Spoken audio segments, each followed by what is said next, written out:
Coldblue akhirnya kena getahnya. Kalau kemarin-kemarin brand CT dirujak sama netizen gara-gara review buruknya Coldblue, sekarang justru malah kebalikannya. Sekarang malah si Coldblue ini yang balik dirujak. Bahkan dia juga bisa kena pidana gara-gara sebar hoax. Nggak cuman dirujak sama netizen, gara-gara hoax yang disebar sama dia ini, brand CT mengalami kerugian bahkan sampai miliaran.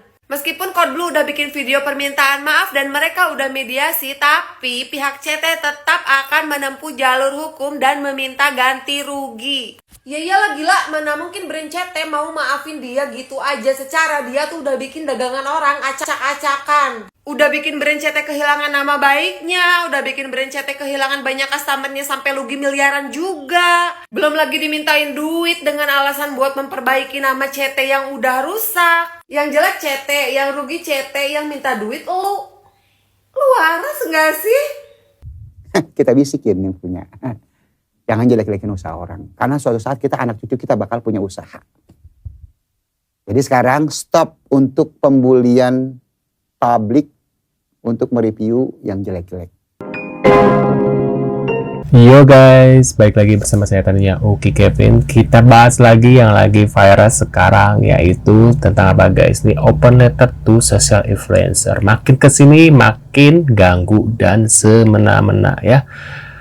Nah, kita lihat beritanya seperti apa guys. Kasihan lagi, kalian pasti bingung kan beritanya apa ya. Kita nanti ketonton, tapi sebelumnya guys jangan lupa nih bantu subscribe Oki Kevin supaya kalian gak ketinggalan ada update terbaru yang lagi viral sekarang ya guys. Dan kita lihat beritanya guys. Untuk membunuh karir mereka satu persatu.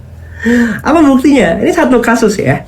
Willy Salim yang kemarin baru bikin konten masak-masak ratusan kilo daging di public area di Palembang ya. Dan di sini dibilang katanya dagingnya tiba-tiba lenyap. Tapi kalau misalnya gue perhatiin, rasanya ada yang janggal. Karena reaksi orang yang masak terus daging hilang itu nggak kayak gitu. Ini kan gue tonton coba untuk berulang-ulang. Ngeliat fenomena apa yang terjadi dengan mimik-mimik wajahnya. Dan kelihatan kalau buat gue sih itu settingan. Gitu. Walaupun dia bilang bahwa ini bukan settingan. Tapi menurut gue sih nggak make sense. Bahkan efeknya bukan cuman ke dia doang. Tapi warga Palembang dicap negatif karena dianggapnya barbar dan juga rusak. Kasus lain ada juga Coldblue yang menggunakan power dan exposure trafficnya untuk menjelekkan satu bisnis. Kemudian pada akhirnya ternyata itu salah karena itu adalah permainan narasi. Giring-giringan opini terlalu reaktif, memanfaatkan traffic untuk sesuatu yang menjelek-jelekan orang lain. Justru menurut gua influencer ini kan punya traffic ya, harusnya saling mendukung dan menjaga. It's okay, memang iya, traffic adalah komoditi, traffic adalah currency. Tapi kalau kita menyalahgunakan, bukankah kita mencoreng nama para konten kreator? Tuh kan, warung stick ini sepi usai dari review Coldblue. Bos bangkrut PHK. Ini parah sih menurut aku kontennya dari si Coldblue ya. Dia sendiri kan punya ini nih, punya masakan juga ya, punya bisnis juga makanan. Kalau seandainya makanan dia di review jelek pun dia pasti bakal seperti itu, bakal marah juga nih. Aku nggak suka sih dengan kontennya si Coldblue ya, jujur aku nggak follow dia gitu, dan aku nggak begitu suka gitu ya dengan beliau ini ya. Aku lebih suka kayak yang dulu di Trans TV, apa ya namanya, bapak-bapak yang itu, dan itu aku lupa namanya guys. Dia bagus ya review yang Mbak News itu lah, aku lupa namanya. Itu bagus banget, aku suka. Dan kalau dia review tuh ketika makan tuh kayak enak gitu ya guys ya.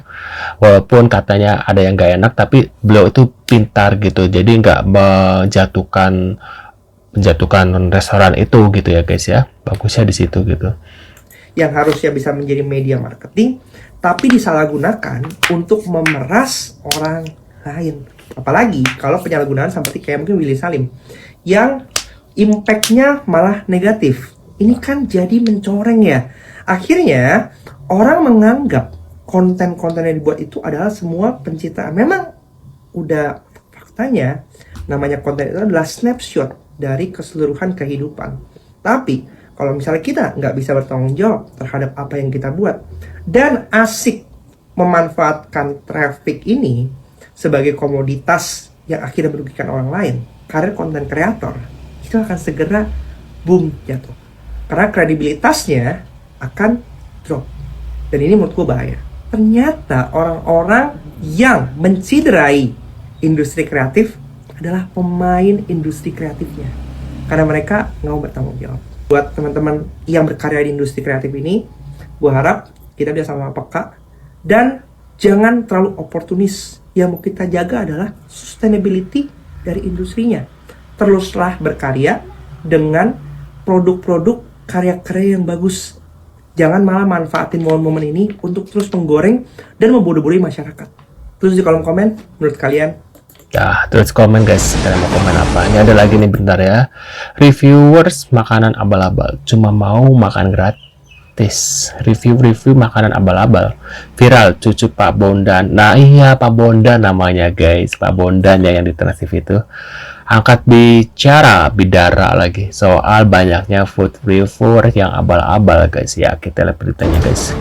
Abal. Sorry banget semua, ini bukan video lucu yang kayak biasanya gue bikin. Jadi gini, buat lo yang belum tahu, kakek gue Pak Bondan, atau ya lo mungkin tahunya Pak Bondan Winarno, atau ya paling semuanya tahunya kan Pak Bondan Maknyus. Kalau menurut orang-orang kakek gue tuh adalah suhunya, OG-nya, aslinya, apalagi mbahnya. Mbah apa yang suka ketawa? Mbah.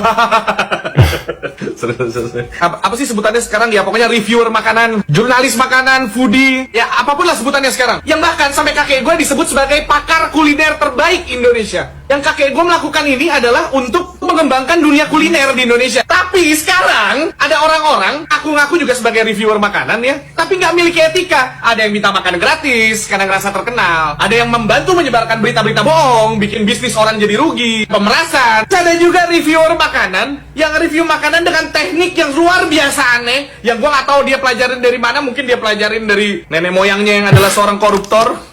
Katanya review bakso, terus habis itu dikasih sambal sabrek-abrek, terus pas dicoba, nggak nendang, lidah lu gue tendang, dan lain-lainnya. Buat orang-orang tersebut ya, kalau lu lihat video ini, lu bukan reviewer makanan bro, sis. Orang sekarang aneh aja. Kakek gue, kalau misalnya sekarang ada nih di sebelah gue, pertama gue pasti lari, yang kedua ini jadi video horor.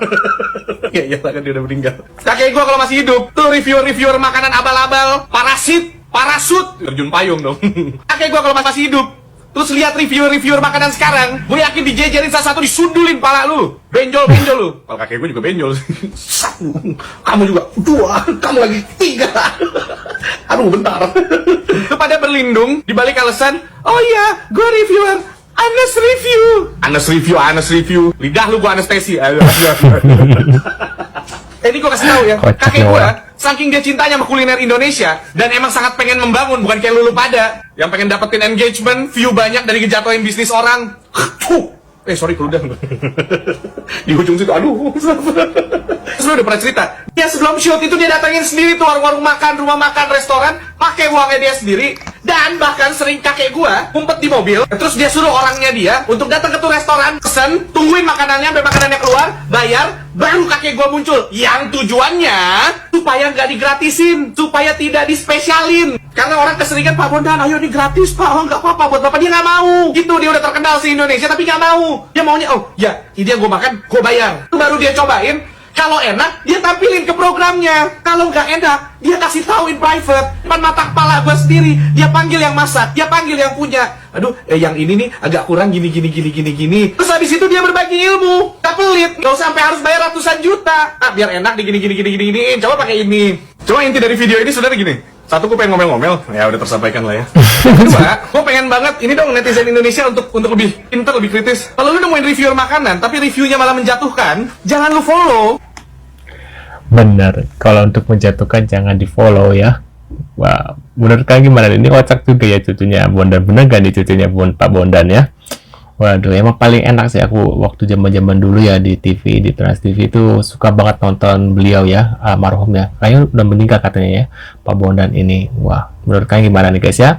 Tentang tadi juga ada Willy Salim bahwasanya ya, sekarang tuh ya zaman sekarang ya, kalau nggak viral, walaupun seterkenal apapun, ada bilang, dia kan udah terkenal. Masalahnya guys, seterkenal apapun orang itu, bahkan Krisdayanti yang zaman dulu penyanyi diva pun ya, ibarat kata, walaupun aku belum melihat ada kontroversi ya, cuma maksudnya seterkenal Krisdayanti pun bisa redup gitu loh guys ya, apalagi di dunia entertain ya. Makanya banyak orang-orang seperti artis-artis zaman dulu tuh pindahnya ke DPR gitu ya, masuk-masuk ke politik lah. Karena apa?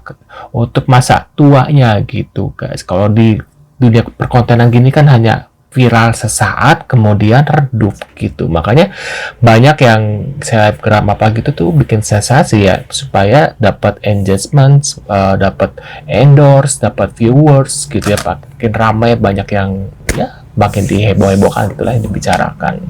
Menurut kalian gimana? Tulis di kolom komentar. Terima kasih sudah hadir dan jangan lupa bantu subscribe, dan sampai jumpa di video selanjutnya. See you guys.